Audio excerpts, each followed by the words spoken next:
Je me souviens encore du jour où j'ai compris que ma vie avait basculé sans faire de bruit. Ce n'était pas une explosion, ni une dispute spectaculaire. C'était un simple morceau de papier, posé sur ma table de cuisine. Un avis d'expulsion. Blanc, impersonnel, froid. Je l'ai tenu entre mes doigts comme s'il pesait des kilos. Autour de moi, l'appartement était silencieux, à part le bourdonnement fatigué du vieux réfrigérateur et le craquement du parquet qui travaillait sous le froid. Lucas dormait dans la pièce d'à côté. J'avais attendu qu'il s'endorme avant d'ouvrir l'enveloppe. Certains chocs sont trop lourds pour être partagés avec un enfant de 7 ans. À 38 ans, je n'avais plus rien. Pas d'économie. Pas de voiture. Pas de filet de sécurité. Le divorce m'avait vidé de tout ce que je pensais solide. 2 ans plus tôt, ma femme était partie avec un autre homme, me laissant Lucas et une montagne de dettes que nous avions pourtant créées ensemble. La bague de mariage avait été vendue pour payer un loyer. Les économies avaient disparu pour couvrir des factures. Ce qu'il me restait, c'était un petit garçon qui me demandait encore parfois quand sa mère rentrerait à la maison.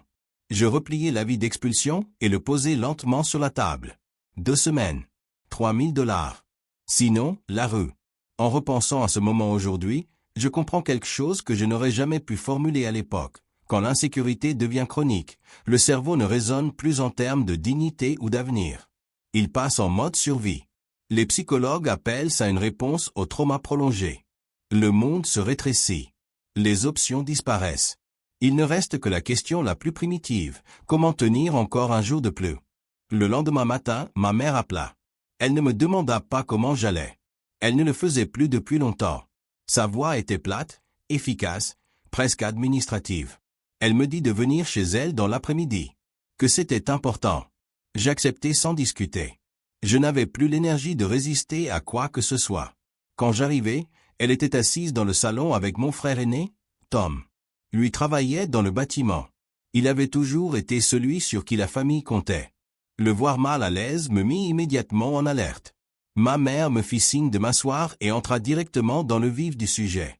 Il y avait une femme, très riche. Une femme qui vivait dans un domaine à l'extérieur de la ville, le genre de maison qu'on ne voit que dans les magazines. Elle s'appelait Olivia Bennett. Je n'avais jamais entendu ce nom. Ma mère me dit que ce n'était pas important. Ce qui comptait, c'est qu'Olivia cherchait un mari. Je me souviens avoir cru, l'espace d'une seconde, qu'elle plaisantait. 35 ans. Jamais mariée. Après un accident de voiture, elle se déplaçait en fauteuil roulant. Discrète. Pas de presse. Pas d'apparition publique. Juste de l'argent et du silence. Je la regardais, incrédule. Je lui demandai si elle était sérieuse. Elle hocha la tête. Tom évitait mon regard. Ma mère continua, implacable. C'était une proposition transmise par une connaissance commune. Olivia voulait quelqu'un de stable. Quelqu'un qui ne partirait pas à la première difficulté. Quelqu'un comme moi. Je sentis la colère monter. Je me levai. Je dis non. Immédiatement. Je dis que je n'allais pas vendre ma vie pour de l'argent. Que c'était humiliant. Que ce n'était pas une solution. Ma mère ne cria pas. Elle posa simplement une question. Puis une autre. Comment allais-je garder Lucas à l'école? Comment comptais-je payer le loyer? Est-ce que ma fierté nourrissait un enfant? Je partis sans répondre. Aujourd'hui, avec le recul, je reconnais là un mécanisme psychologique très humain. Le conflit entre l'identité morale et la réalité matérielle. On aime croire que nous agirons toujours selon nos valeurs. Mais quand la survie de quelqu'un qu'on aime est en jeu, le cerveau réévalue brutalement les priorités. Ce n'est pas de la lâcheté. C'est de l'attachement. Le soir même, Lucas entra dans la cuisine pendant que je passais en revue les factures. Il tenait une feuille froissée. Une autorisation pour une sortie scolaire. 40 $. Il me demanda si on pouvait se le permettre. Puis il ajouta, très vite, que ce n'était pas grave si ce n'était pas possible. Qu'il comprenait. Ce moment-là me brisa. Un enfant de 7 ans ne devrait pas apprendre à réduire ses rêves pour protéger son parent. Lucas adorait la science. Les planètes. Les astronautes. Cette sortie était au musée des sciences. Il méritait d'y aller. Il méritait mieux que ce que je pouvais lui offrir. Le lendemain, j'appelai ma mère. Je lui dis que j'acceptais de rencontrer Olivia. Elle ne parut pas surprise. Après avoir raccroché, je restai longtemps assis dans ma voiture, sans démarrer. J'avais l'impression d'avoir franchi une ligne invisible. Comme si quelque chose en moi venait de céder. Les psychologues parlent parfois de dissonance cognitive. Cet inconfort profond que l'on ressent quand nos actions contredisent l'image que l'on a de soi. À cet instant précis, je ne savais plus qui j'étais censé être. La rencontre eut lieu le samedi suivant. J'empruntai une chemise à Tom et conduisis jusqu'au domaine. Des grilles en fer, une allée bordée d'arbres, une maison trop grande pour être chaleureuse. Je me sentais déplacé avant même d'avoir coupé le moteur. Une femme d'une 50aine d'années m'accueillit. Mrs. Lawson, l'assistante d'Olivia. Elle me guida à travers des couloirs immaculés, remplis de tableaux silencieux et de sols brillants. Tout respirait l'argent et la distance. Olivia m'attendait dans un salon, en fauteuil roulant. Cheveux foncés attachés, vêtements simples, regard indéchiffrable. Elle me fit signe de m'asseoir. Mrs. Lawson sortit et ferma la porte. Olivia ne perdit pas de temps en politesse. Elle me demanda pourquoi j'étais là. Je lui dis la vérité. Que j'avais besoin d'argent. Que j'avais un fils. Que je n'avais plus d'option. Elle écouta sans m'interrompre. Puis me demanda si j'attendais sa pitié. Je répondis non. Elle m'expliqua qu'elle ne cherchait ni amour ni romance. Elle voulait quelqu'un qui ne partirait pas quand la situation deviendrait inconfortable. Trop d'hommes avaient vu en elle un compte bancaire avant de voir une personne. Elle voulait savoir si j'étais différent. Je compris alors que ce n'était pas un rendez-vous. C'était un test. Un entretien. Une évaluation. Quand elle me demanda si j'étais prêt à aller jusqu'au bout, je pensais à Lucas. À l'avis d'expulsion. Aux $40. Et je dis oui. En quittant le domaine ce jour-là, une sensation étrange m'envahit. Comme si j'avais vendu quelque chose d'invisible. Pas mon corps. Pas mon avenir. Mais peut-être mon illusion de contrôle. À ce moment-là, je ne savais pas encore que ce n'était que le début. Que les regards, les jugements et les épreuves les plus difficiles n'avaient même pas commencé. Mais déjà, une question me hantait, sourde et persistante. Jusqu'où peut-on aller pour protéger ce qu'on aime sans se perdre soi-même? C'est avec cette question que j'entrais dans les semaines qui allaient changer ma vie. Je croyais naïvement que le plus dur était derrière moi. Que dire « oui » avait été le sommet de la douleur. En réalité, ce n'était que l'entrée dans un long couloir de jugements silencieux, de regards appuyés et de murmures qui vous suivent même quand vous êtes seul. Les jours qui suivirent ma rencontre avec Olivia prirent une couleur étrange, presque irréelle. Elle resta distante. Aucun appel. Aucun message. Tout passait par Mrs. Lawson, comme si Olivia n'était pas une personne, mais une institution. 2 semaines plus tard, on me rappela pour une seconde rencontre. Elle fut brève. Fonctionnelle. Olivia me posa des questions sur Lucas, sur mon ancien mariage, sur ce que je voulais pour mon fils. Je répondis avec honnêteté, parce que mentir aurait été une perte d'énergie inutile. Une semaine après, la décision tomba. Elle voulait aller de l'avant. Le mariage aurait lieu dans 2 mois. Quand j'annonçai la nouvelle à Lucas, il frossa les sourcils. Il me demanda si j'aimais Olivia. Je lui dis que c'était compliqué. Les enfants ont une intelligence émotionnelle qu'on sous-estime souvent. Il accepta ma réponse sans insister, mais je vis bien qu'il essayait de comprendre le monde des adultes avec ses propres repères. Il demanda si nous allions vivre dans la grande maison. Je répondis peut-être. Il sourit. Ce sourire-là me donna la force de continuer. Le contrat prénuptial arriva peu après. Épais. Froid. Rempli de termes juridiques qui semblaient tous dire la même chose, je n'aurais droit à rien. Pas maintenant. Peut-être plus tard. Ou jamais. Le notaire m'expliqua tout avec une neutralité clinique. Je signai sans discuter. Avec le recul, je reconnais là un mécanisme de résignation acquise. Quand une personne subit trop longtemps des situations où elle n'a aucun contrôle, elle finit par ne plus chercher à négocier. Ce n'est pas du courage. C'est de la fatigue. Et j'étais épuisé. La nouvelle se répandit plus vite que je ne l'aurais imaginé. Dans l'immeuble, au travail, dans la famille. Les réactions furent immédiates, prévisibles. Et pourtant, chacune me touchait comme une petite lame invisible. Ma voisine me dit un soir qu'elle espérait que je savais ce que je faisais. Son regard était plein de pitié. Au dépôt, un collègue me demanda comment ça faisait de vendre sa dignité. D'autres riaient. Certains détournaient les yeux. Personne ne me demanda si j'avais eu le choix. C'est là qu'on voit à l'œuvre ce que les psychologues appellent le biais d'attribution. Les gens expliquent le comportement des autres par leur caractère faible, intéressé, immoral, sans jamais considérer le contexte. Personne ne voyait l'avis d'expulsion. Personne ne voyait Lucas et ses rêves d'astronaute. Ils voyaient juste un homme qui, selon eux, avait échoué. Lucas, lui, restait lumineux.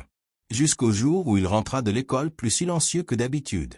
Un camarade lui avait dit que son père se mariait parce qu'il ne savait pas s'occuper de lui tout seul. Quand il me raconta ça, je sentis quelque chose se fissurer en moi. Je me mis à sa hauteur et je lui expliquai que parfois, les adultes font des choix difficiles pour protéger ceux qu'ils aiment. Il hocha la tête. Mais je savais qu'une graine de doute avait été plantée. Les repas de famille furent une autre épreuve. Questions intrusives. Blagues mal dégrossies. Allusions à l'argent. Mon frère Tom fut le seul à me parler franchement. Il me dit qu'il comprenait. Mais il me prévint aussi, les gens ne me laisseraient jamais oublier à quoi tout cela ressemblait de l'extérieur. Il avait raison. Olivia, pendant ce temps, restait une énigme. Je la vis encore 2 fois. Une fois pour parler de la cérémonie. Une autre fois pour un dîner auquel elle n'assista même pas. Je mangeais seul dans une salle immense, entouré de murs trop propres, trop silencieux. Ce soir-là, je compris que j'étais observé, même en son absence. C'était une forme subtile de test, même si je ne pouvais pas encore le nommer. 3 semaines avant le mariage, un nouveau document arriva. Pire que le premier. Encore plus de renoncements. Le notaire me demanda si je voulais réfléchir. Je signai immédiatement. À cet instant, quelque chose d'étrange se produisit. Je cessai d'avoir peur. Quand on touche le fond, on ne peut plus tomber. La dernière semaine fut la plus lourde. Les remarques devinrent plus ouvertes. Au supermarché, une femme murmura que c'était triste de voir un homme abandonné ainsi. Je fis semblant de ne pas entendre. Mais le soir, chez moi, le silence amplifiait tout. La veille du mariage, Lucas s'assit sur mes genoux et me demanda si j'avais peur. Je lui dis oui. Il me serra très fort et me dit que tout irait bien. À ce moment-là, je compris une vérité essentielle. Le courage n'est pas l'absence de peur, mais la décision de continuer malgré elle. Cette nuit-là, je ne dormis pas. Je pensais à l'homme que j'avais été, à celui que je devenais.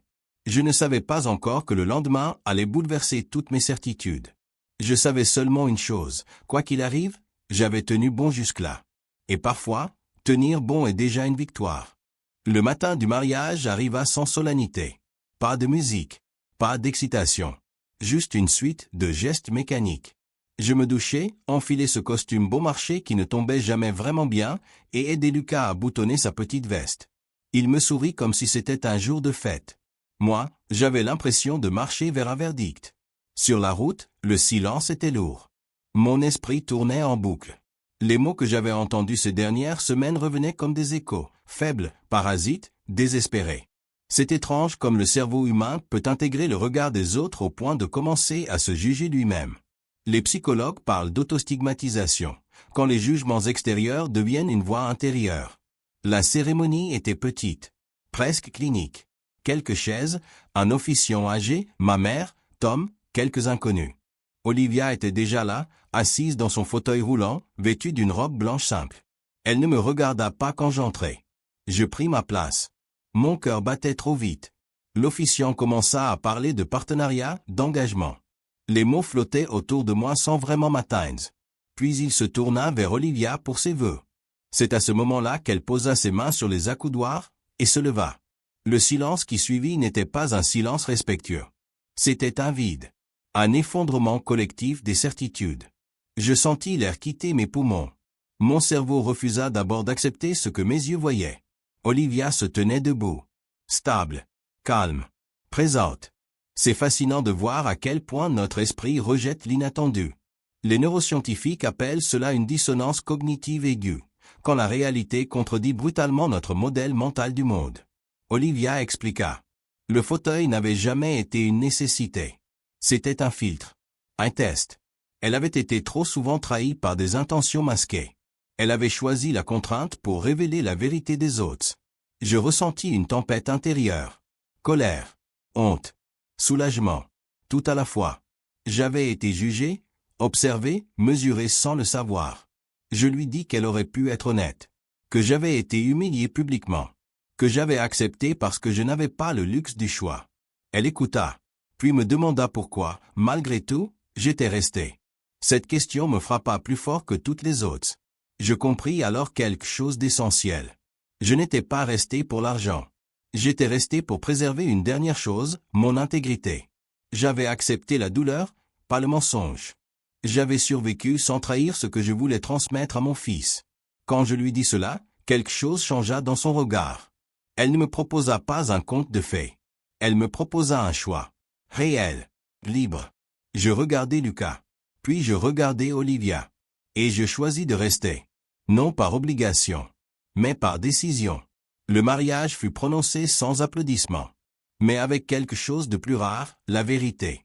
En quittant la salle, je compris enfin la leçon de tout cela. La valeur d'un être humain ne se mesure pas à ce qu'il possède, mais à ce qu'il refuse de sacrifier, même quand tout le reste disparaît. Morale de l'histoire. La dignité n'est pas un luxe réservé à ceux qui ont le choix. C'est une posture intérieure.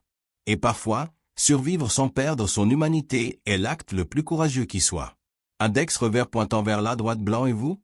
Avez-vous déjà été jugé sans que personne ne connaisse votre histoire? Comment avez-vous protégé votre dignité dans un moment de survie? Partagez votre expérience en commentaire. Et si cette histoire vous a touché, abonnez-vous pour rejoindre une communauté où les histoires servent à comprendre l'âme humaine.